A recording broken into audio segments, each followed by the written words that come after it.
Our thoughts, feelings, and overall mental health play a large part in how we experience sex. Mental health and sex are strongly connected in many fascinating ways. For example, the brain releases the neurotransmitters dopamine, serotonin, and oxytocin during sex. What does this do? This increases one's happiness and relaxation while also temporarily reducing those negative feelings that can come along with depression. With our sex life affecting our mental health and our mental health affecting our sex life, there are a lot of interesting facts to learn about the two together. So here are 5 psychological facts about sex and mental health. Number 1, feeling sad after sex. It could be postcoital dysphoria.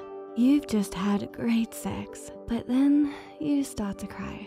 What's going on here? This is actually called postcoital dysphoria, or PCD, and is quite common. This is when one experiences intense sadness, distress, or anger post-sex or post-orgasm. According to a 2015 survey of college women published in the journal Sexual Medicine, 46% of women experienced it at least once, while 5% said they felt sad and lonely after intercourse several times in a period of 4 weeks. Postcoital dysphoria happens to males and females, and the authors of the study also state that there appeared to be no relationship between PCD and intimacy in close relationships. So, you may find yourself suddenly sad and in tears, even though a few moments ago you were having the time of your life. There's still much research needed on the cause of this, but certified sex therapist Ian Kerner believes that it has to do with a release of hormones, or perhaps vulnerability. Kerner explained in an article from Essence that post-sex is a reflective period, and that can bring up emotions and experiences you normally keep under wraps. Number 2, positive self-image and masturbation. A 2011 study found that masturbating may just improve how you view yourself.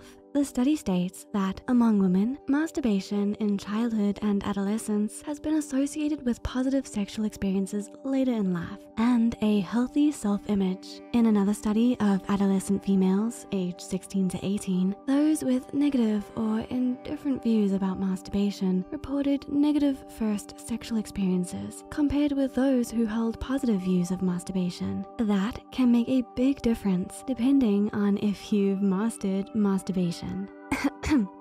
No one?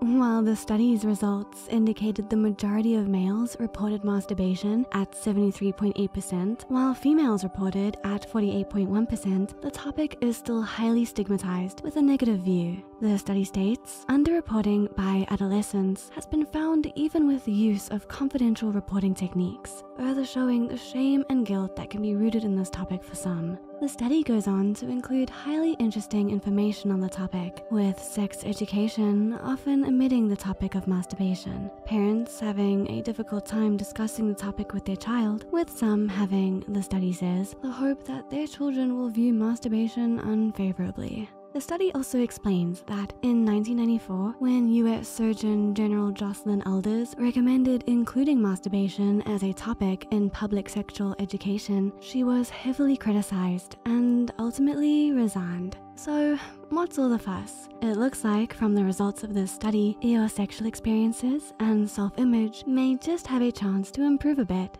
Number 3, heart attack myth, unless you're cheating. While it's often depicted in movies, someone suddenly going into cardiac arrest during sexual intercourse, it's also not likely to happen, but rather just great comedic timing. It's very rare to have a heart attack during sex, with less than 1% of heart attacks occurring during sex. But still, people tend to hold on to this heart attack myth. What is fascinating is that research has discovered that at the off chance heart attacks do happen during sex, it more often happens to men when they're cheating when in comparison to when someone's having sex with a spouse. Some believe it could be due to the guilt, anxiety, and overall psychological distress that can arise from cheating, with this stress affecting the heart. A 2012 study published in the Journal of Sexual Medicine explains that several interpersonal, sexual, and biological factors are associated with having extramarital affairs. Unfaithfulness in men seems to be associated with a higher risk of major cardiovascular events. What sex does to the heart.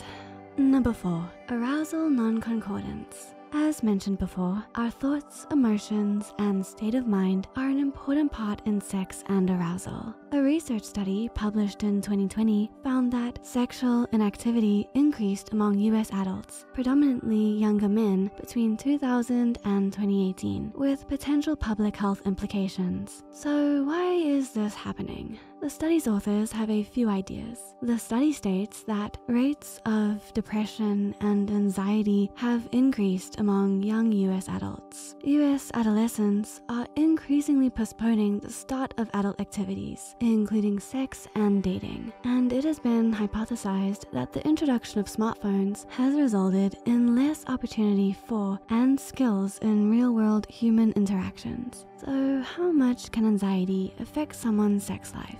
Well, for one, it can be pretty difficult to relax enough to enjoy sex if you're experiencing anxiety. There's also arousal non-concordance. This is when the mind does not match up with what the body is feeling. Your body may be aroused, but your mind is just not feeling it today, or the other way around. This often happens to males and females with anxiety. Self-consciousness can also play a role along with anxiety when it comes to sex. According to Joe Court, certified sex therapist and psychotherapist, with males, not performing can make them even more anxious, which then perpetuates the erectile dysfunction. He goes on to note, but it's not really an erectile disorder. It's anxiety interfering with erectile focus. For women, experiencing arousal and orgasm may become difficult if they have anxiety. Physiologically speaking, anxiety can take over pleasure in certain cases. A 2018 study published in the journal Women's Health explains that low sexual desire is strongly linked to depression. A lack of subjective arousal and pleasure are linked to trait anxiety.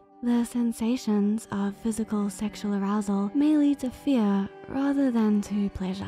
The study goes on to explain that the most common type of sexual pain is 10 times more common in women with previous diagnoses of anxiety disorder. Clinicians often do not routinely inquire about their patients' sexual concerns, particularly in the context of psychotic illness. But careful assessment, diagnosis, and explanation of their situation is necessary and in keeping with patients' wishes. Number 5, time to get creative. Remember good old oxytocin? This hormone is released during sexual activity and linked to the intensity of orgasms, according to Healthline. But did you know that this love hormone can also get you feeling creative? UK psychologist Dr. Becky Spellman explained in an article for the private therapy clinic that although oxytocin is intended to make you feel closer to your partner, it's also able to create cognitive flexible pathways in the brain, which can foster creative thinking and improve problem solving. The power of oxytocin and sex.